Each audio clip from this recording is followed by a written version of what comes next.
Halo rekan-rekan semuanya, apa kabar kalian semua? Semoga selalu dalam keadaan sehat walafiat, dilancarkan segala macam urusan dan aktivitasnya. Dan di sini kembali lagi bersama saya ya, dan akan kembali terus mengulas tentang berkaitan dengan perkembangan Pi Network step by step. Nah, beberapa waktu yang lalu admin sempat memberitakan informasi tentang viralnya informasi dari pihak moderator ya tentang kapan open mainnet yang akan diprediksi sekitar tahun 2025 ya, atau 2 atau 3 tahun lagi. Dan itu memang dimaksudkan agar berhenti memberitakan atau berhenti bertanya tentang kapan open mainnet. Kemudian yang pasti untuk daripada pihak core team itu sedang mengupayakan tentang daripada dua aspek penting, yaitu KYC massal dan kematangan aplikasi ekologi. Nah, oke rekan-rekan, dan di sini admin akan membuka daripada saluran Twitter Pi Network Web3. Nah, di sini cukup mantep. Ini juga berkaitan dengan perkembangan Pi Network ya. Jadi silahkan disimak sampai akhir, jangan di skip. Nah, di sini itu kita bisa melihat berbagai macam info-info yang menarik berkaitan dengan proyek kripto yang lainnya selain dari proyek Pi Network. Nah, di sini kita juga bisa melihat mungkin banyak sekali rekan-rekan semuanya yang menginginkan agar Pi Network itu bisa listing ke bursa ya. Nah, kemudian beberapa waktu yang lalu juga sempat ramai dan viral tentang Pi Network itu akan listing di berbagai macam bursa seperti OKX dan lain-lain. Kemudian apakah itu mungkin ya? Nah, di sini mereka yang tidak memahami tentang visi dan misi daripada Pi Network akan mengatakan kami ingin melihat Pi terdaftar di bursa.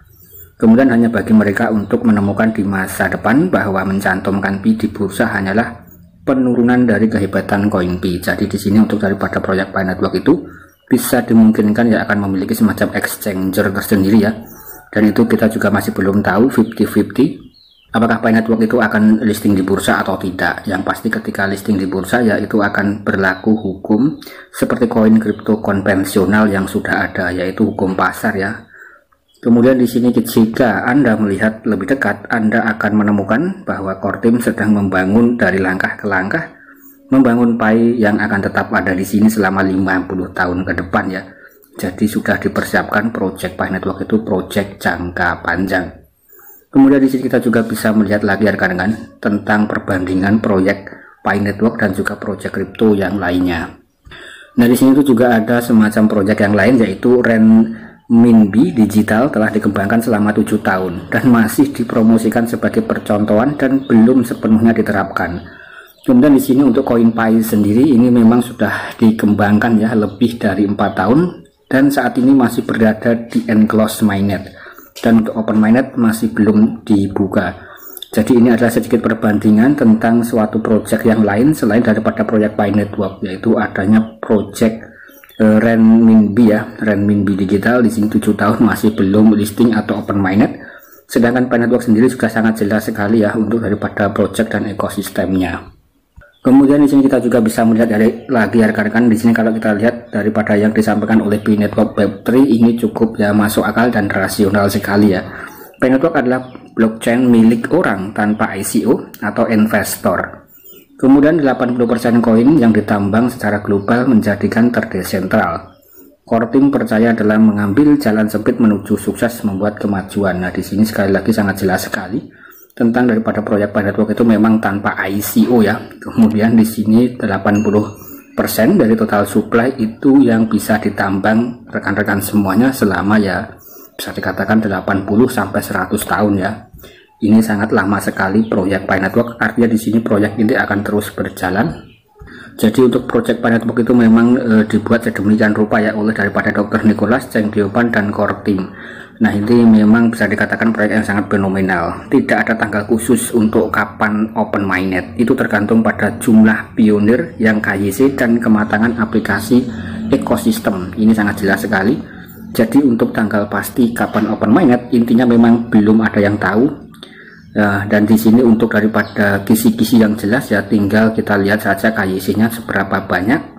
Kemudian aplikasi ekologi yang sudah mulai rilis ke versi mainnet itu sudah ada seberapa banyak ya. Itu mungkin sebagai bentuk kisi-kisi kapan open mainnet, dan rekan-rekan pasti ya sudah sangat familiar dan sudah paham ya tentang informasi terupdate untuk daripada KYC yang sudah terapprove atau yang sudah melewati KYC ya. Mungkin hanya sekitar 5 juta dari 47 juta, itu bisa dikatakan ya masih jauh sekali ya rekan-rekan. Kemudian kalau core team mau meningkatkan KYC dengan cepat, yaitu bisa dengan sangat cepat ya. Kemudian di sini saya rasa core team lebih memilih untuk pematangan aplikasi ekologi. Kemudian di sini partisipasi aktif dan juga kontribusi daripada para pionir secara bertahap ini juga mendorong P-Network itu menuju ke tujuannya, yaitu ke open mainnet. Kemudian upaya mereka tidak hanya memperkuat kohesi komunitas, tetapi juga meningkatkan nilai daripada koin P-Network itu sendiri ya. Sekali lagi di sini sangat mantap sekali kalau kita bahas step by step. Nah, kemudian di sini pasti rekan-rekan itu juga banyak sekali yang jenuh ya dan bosan dalam menantikan fase open mainnet sampai menunggu sangat lama ya. Kalau rekan-rekan itu ya bisa dikatakan pemain kripto yang lain seperti proyek-proyek yang lain ya, pasti biasanya itu ya sekitar 6 bulan, bahkan ya hanya 1 tahun sudah listing open mainnet. Kemudian untuk yang P-Network sendiri itu memang proyek yang sangat unik ya, jadi ya cukup lama sekali untuk kita bisa menantikan menuju ke open mainnet. Karena untuk ekosistem sendiri itu juga sangat besar sekali rekan-rekan untuk daripada proyek P-Network itu sendiri.